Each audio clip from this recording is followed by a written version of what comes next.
of September 9th of 2024. All right, so let's say this. Let's say this. We are heading towards eclipse season, right? We are in eclipse season. We are heading towards the full moon lunar eclipse next Tuesday. We'll talk about that more in next week's forecast because it's happening next week. But the thing is this, we're getting close to the eclipse. When you get close to the eclipse, the energy is building already. So for example, I have a nice video about eclipses. I'll try to put it down in the comments section, or you can just go search the channel for it. But don't just search for eclipses. You might wind up with somebody else's video. Not good stuff. Not good stuff. You want mine. So we are in the midst of eclipse season. We're not at the first eclipse yet, but the energy is already getting high. We're starting the week at the Sagittarius first quarter moon.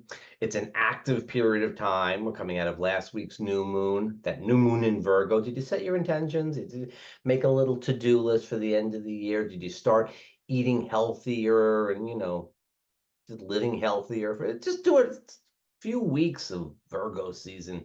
And then, whatever you started doing during Virgo season, maybe it'll stick, right? Maybe it'll stick.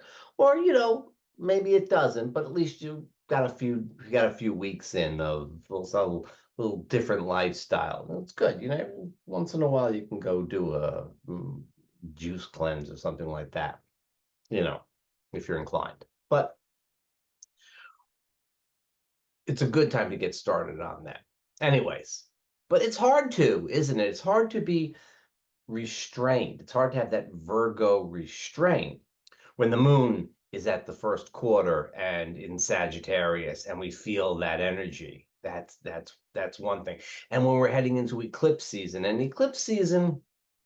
just to sum it up, as you get closer to the first eclipse, and then the 2 weeks between the eclipses, and then as we trail away from the second eclipse, the energy is just high, and there's this kind of jangliness that goes on. It's just this kind of like unsettled sort of feeling, especially with the lunar eclipse coming first. Things start popping out, right? It's a very active period of time, and it can cause a little bit of, let's call it, anxiety. And so we feel that a little bit more. And it's sort of, it's not too different from what we would feel around a full moon. It's not very different from what we felt at the Uranus station back at the very first day of September, for that matter. It's not that different, but it lasts longer. It's a little prolonged kind of jangliness, little unsettling kind of thing. So that's part of what we're going through. And the important thing to remember is this: the things that you're concerned about, what you feel has to be addressed and so on, those things are important. Well, undoubtedly you're picking up things that are important, but you're seeing them through a fisheye mirror. It's exaggerated. So you got the right stuff that needs attending to, but you're not seeing it in proportion.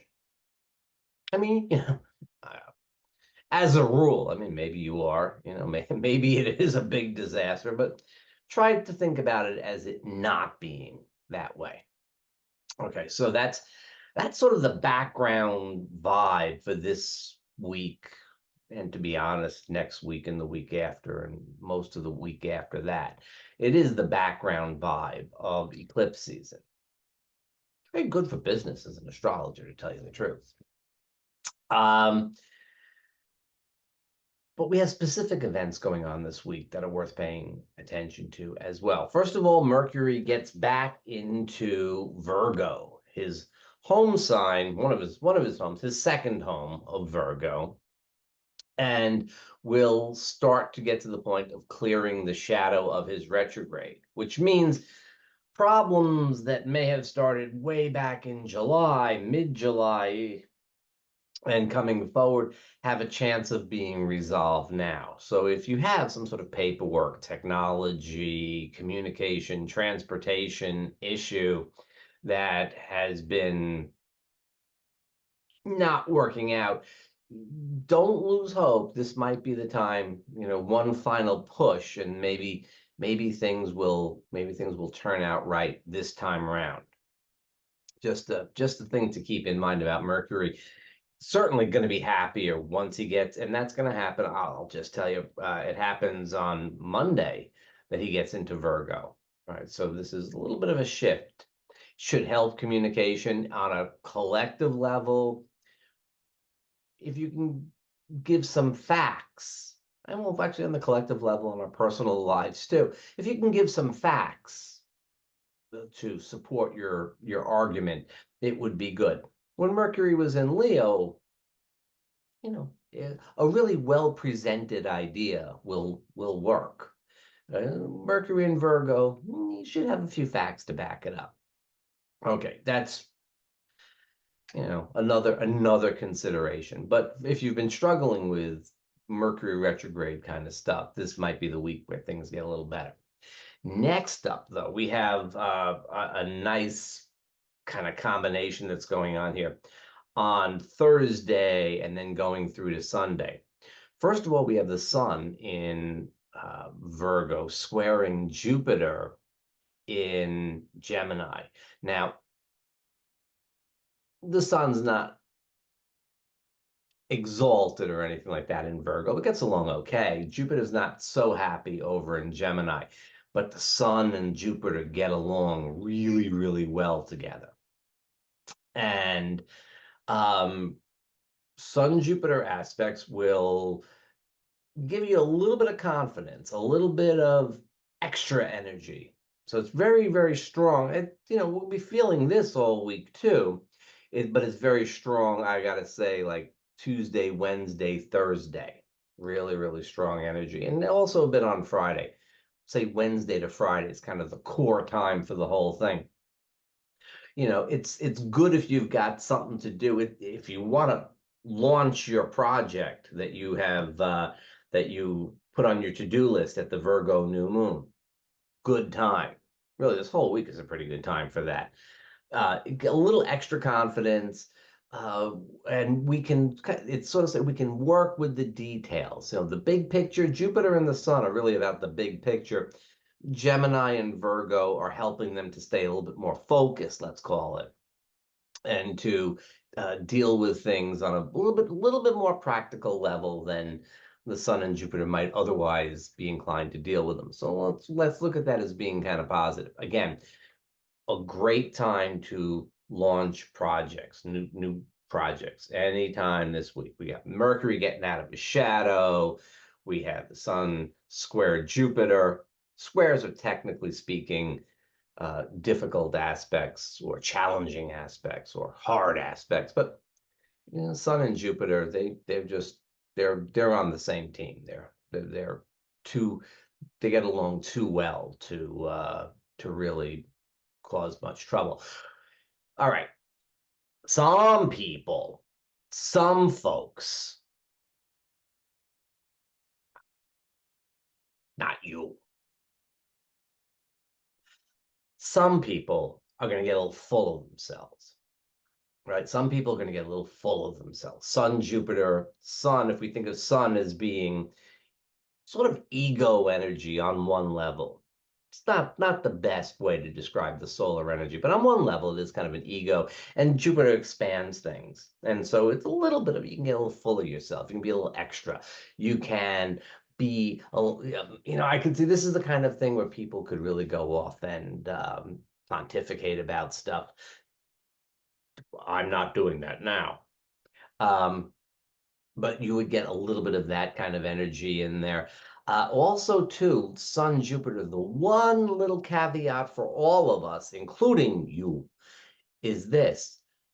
You can kind of make a mountain out of a molehill. You can fail to see the forest for the trees. You can get too wrapped up in the details, Virgo, Gemini, to really see the big picture. Sun and Jupiter really want to see the big picture. Positive side, you see the big picture, but you also deal with how to make it real. Not so positive side, you get lost in the details and lose the big picture, so that the detail seems like it's such a big issue. And again, we're in eclipse season, so that's kind of likely for some people. This thing to keep in mind. Then that positive vibe continues, and guess who gets into an aspect with her best friend Jupiter? And the answer is Venus. And this is going to color our weekend as we head up to that full moon next Tuesday, the 17th, right? And Venus and Jupiter really, really get along well. And Venus is not in a sign where she's unhappy. She's in Libra, where she's very happy, and where Jupiter gets along nicely because they're really besties. So what this means is we have a nice opportunity at the weekend. All of that eclipse jangliness and everything like that already, we're not discounting that, but we get a nice opportunity to really sort of well, have a good weekend, to tell you the truth. Um, Venus, I mean, indeed, it would be nice for some folks in terms of relationship things and stuff like that. If you're in a relationship or something like that, things flow along kind of nicely. This is like a good opportunity.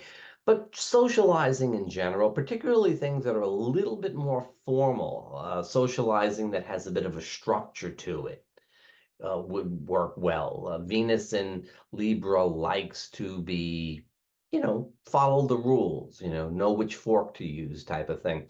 And so that kind of vibe prevails a bit, but but Jupiter sending good energy to Venus, and Venus in a really good spot to be sending good energy back to Jupiter. Jupiter in Gemini, I mean, this, it helps us to connect with friends. It helps us for the purpose of communication. It's a pretty good aspect for arts and crafts types of projects that you might have going on. Any sort of, you're doing something along those lines, that would work really well. It's great for people towards the end of the week. This week is really good if you're at work or something like that and you got to give a presentation or something along those lines. Very, very, very good energy for that. So we get the idea. The moon itself is going to, we have some of that Capricorn moon at the beginning part of the weekend. And as we go forward from there, we're going to get the Aquarian energy, the Aquarius moon, almost full moon. Really nice weekend one way or the other. Maybe take care of a little bit of work. Very different vibe from last weekend where the sun was opposite Saturn and the moon was in Scorpio. And this is a little bit more of like, all right, we got to do some work. We got to take on the burden coming out of the new moon. As I said, make a to-do list. And then when you get to the weekend, do something. This time, this is an active time. So you do want to do something. But it is not the case that you really have to, shoulder the burden. It's probably going to be, relatively enjoyable. This even if it's a work thing, go at it with enthusiasm. So a little bit of background energy of the eclipse that can get you a little bit jumpy. But basically, the aspects this week are very positive for work. They're very positive for socializing. And we have a nice chance of being able to clear up some of those Mercury retrograde problems that were so very prevalent during this last retrograde. All right, not bad, right? Not bad at all.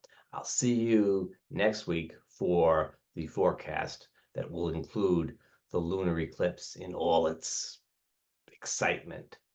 Meanwhile, check out armanddiaz.com for more. Read the whole month forecast if you want. And I'll see you.